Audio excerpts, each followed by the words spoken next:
নমস্কাৰ ছাত্ৰ-ছাত্ৰীসকল সকলোকে ধন্যবাদ জ্ঞাপন কৰিছোঁ মোৰ টপাৰ বেবী ইউটিউব চেনেলত চাই থকাৰ বাবে।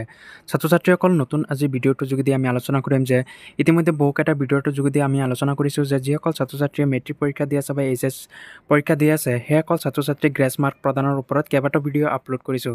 ছাত্ৰ-ছাত্ৰীসকল হয় তোমালোকৰ প্ৰত্যেক বছৰৰ দৰে এইবাৰো তোমালোকক গ্ৰেছ মাৰ্ক প্ৰদান কৰা হ'ব।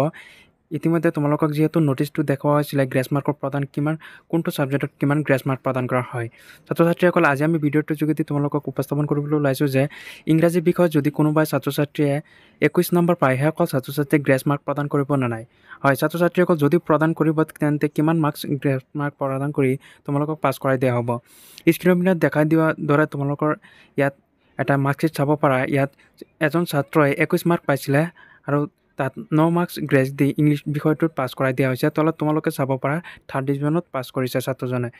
তো ছাত্ৰ-ছাত্ৰীসকল প্ৰত্যেকবাৰে এনেকৈ তোমালোকৰ গ্ৰেছ মাৰ্ক প্ৰদান কৰি প্ৰত্যেকটো বিষয়ত মানে ইংৰাজী, গণিত, বিজ্ঞান বিষয়, ছ'চিয়েল ছায়েন্সত এইবিলাক বিষয়ত তোমালোকে গ্ৰেছ মাৰ্ক প্ৰদান কৰা হ'ব এইবাৰো। চ' ইলেক্টিভ ছাবজেক্ট কিছুমান ছাত্ৰ-ছাত্ৰীয়ে সোধে এছামিছত MILত গ্ৰেছ মাৰ্ক প্ৰদান কৰে নে নাই।